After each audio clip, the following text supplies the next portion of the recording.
everybody, and thanks for joining us tonight. I'm Tracy Carlos. This week, Governor DeWine signed a bill that shortens the voting timeline during elections. Columbus Bureau reporter Morgan Trowell explains how it could impact your vote.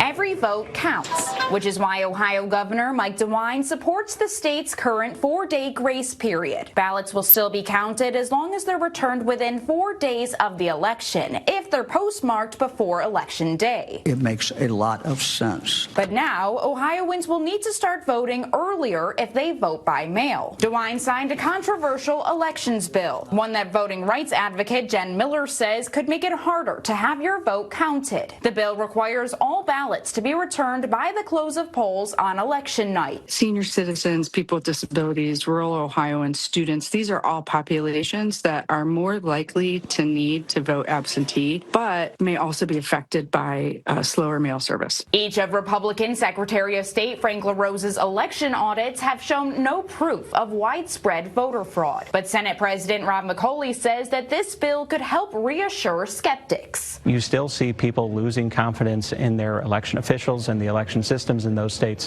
when there's uncertainty that extends beyond election night. For years, President Donald Trump and some GOP leaders have insisted, without evidence, that mail-in ballots can be rigged. Following his lead, red states have started restricting access, which DeWine didn't want to do. Normally would veto a repeal of this 4-day grace period, and frankly, that's what I wish I could do. The governor is blaming the U.S. Supreme Court for having to approve this legislation. SCOTUS will decide whether or not ballots can be counted after Election Day, as the RNC is suing Mississippi, which has a similar law to Ohio. If the court decides that Mississippi can't have a grace period for its federal elections, DeWine says it could throw Ohio into chaos. This is because we would have one set of rules for state candidates, one set of rules for federal candidates. In state elections, their absentee ballot could come within the 4 days after the election and be counted. That would not be true for federal elections. House Speaker Matt Huffman says it's the right decision, despite data showing that thousands of ballots would be thrown away each election. The large majority of mail-in ballots were received by Election Day, so it's only these folks